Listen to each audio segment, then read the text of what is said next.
Can we pull up the release that they sent out on the Twitter? And it's Florida sticking with Billy Napier. So I want to read through this release and ask if anybody actually believes that this is going to happen, because it's called the dreaded vote of confidence in media circles. And may I share with you my one press conference that was the dreaded vote of confidence?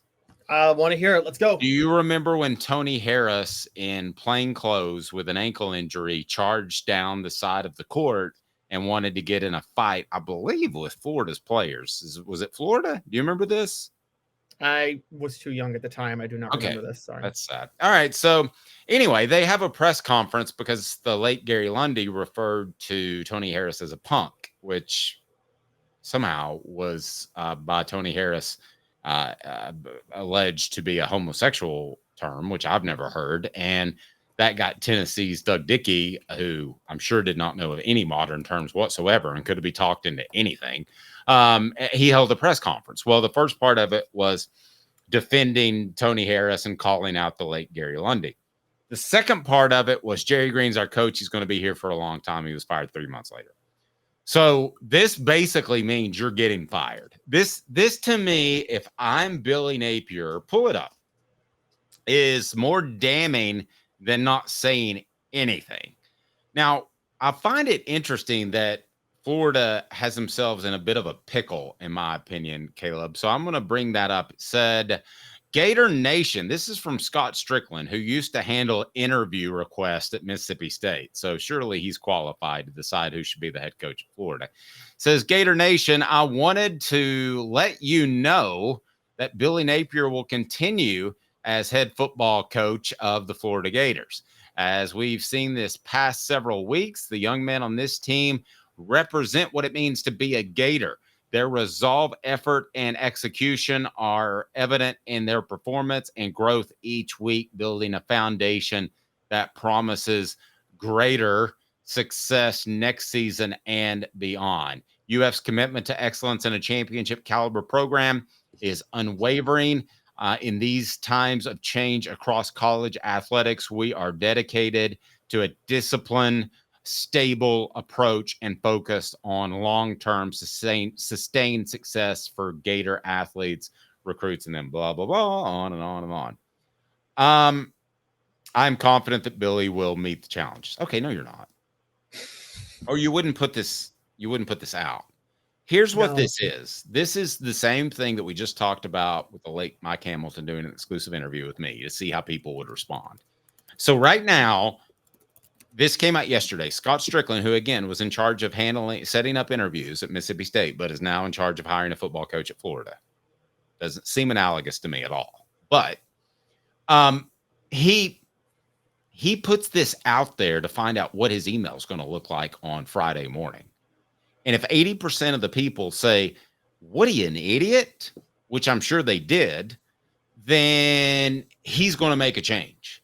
If 80% of the people say, right on, that Billy, man, he's getting it done, then he's not going to make a change.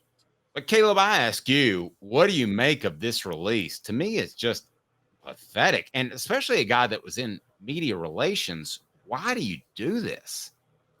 Yeah, it's also, I'm with you. I've seen this done before too.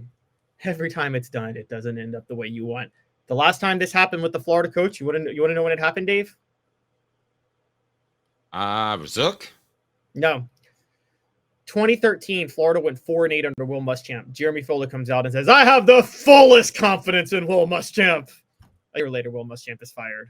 Yes. And here's the other thing that's bad about that letter. Should it have been signed by Scott Stricklin or somebody else? Because he's going to get fired with Billy Napier. Well, that's where I think this comes from, Dave. I think Scott Stricklin is worried about the recruiting aspect, and he wants to stick with Billy Napier, but he doesn't want to hurt Billy Napier's recruiting class, but he wants to stick with him because he needs to save his own job. So he releases his statement because he does want to stick with Napier. He's going to give Napier every chance to work out. Napier was his guy. And you know this, Dave. This is the thing with NFL GMs. When you make the pick, Jeremy Foley, to his credit, is one of the only athletic directors to do this, by the way. Jeremy Foley is the only athletic director I know who will be like, yeah, I was wrong with that hire. I'll fire him in 2 years and get another one. Most athletic directors don't do that. They are like, I will throw every dollar at you possible to make you succeed because I need to be proven right with my decision. And that's what Scott Stricklin is doing here. And you're right. Scott Stricklin is borderline done. By the way, I just looked it up. The Tony Harris situation was against Kentucky.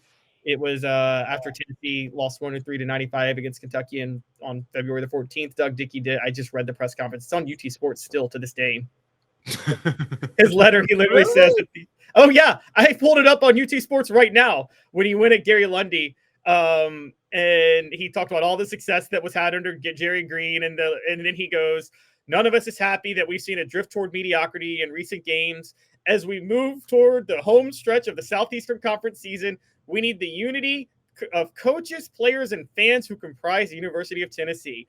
I love when people say something like that in response to a columnist, because they don't get that columnists are not fans and are not in it for unity. And yeah. Let me tell you how else this is sketchy. This is according to Saturday Down South. Multiple sources close to the program told Saturday Down South that part of the logic in retaining Napier for 2025, as opposed to paying his $26.5 million buyout, half of which would be due up front, is because they can spend that money on NIL. I mean, it to me is baffling that those don't come out of two different funds. I mean, I run a business. I've got a spreadsheet, and the same money that goes to whoever is on the show isn't the same money that goes to pay our website hosting fee, or maybe in a tight month we wouldn't have a website. I mean, just the fact that those two numbers are coming out of essentially the same place, and you can't go tell a booster that, hey, buddy, I need $10 million more to save our hide because Billy Napier can't coach his way out of a wet paper bag, is troubling to me if I'm a Gator fan. Well, I'm reading it now, and you're absolutely right. And this is an issue. Florida, we talked about this with the Jaden Rashada incident a year ago, whenever. Florida cobbled their NIL money together really, really, really, really late. They screwed it up badly. And they're paying for it. And Dave, the biggest reason they're paying for it, Mario Cristobal can't coach worth a lick, in my opinion. Miami's undefeated right now because Miami immediately got a collective together. They got a top 5 collective very quickly. There's a reason that Miami's the class of the state of Florida right now, despite the fact that they're stuck in the ACC and should struggle recruiting. Yep. I agree with that.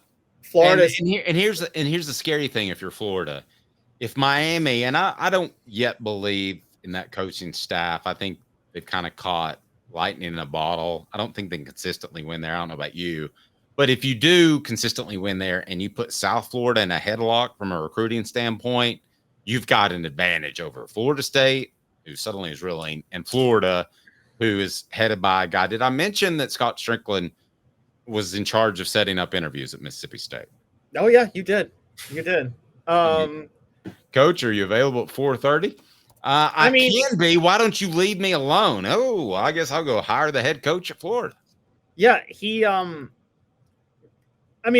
what was, he didn't hire Dan Mullen at Mississippi State. He was promoted to athletic director at Mississippi State, and I'm trying to think of a successful move he made at Mississippi State, because he hired Joe Moorhead, who replaced Dan Mullen, I believe. No, Dan Mullen was at Mississippi State the whole time he was there. He never so he never made a significant hire. How did he go from... He wasn't the AD at Mississippi State. No, he was. He was promoted to AD at 2010 and stayed there for 6 years. Never made a hire.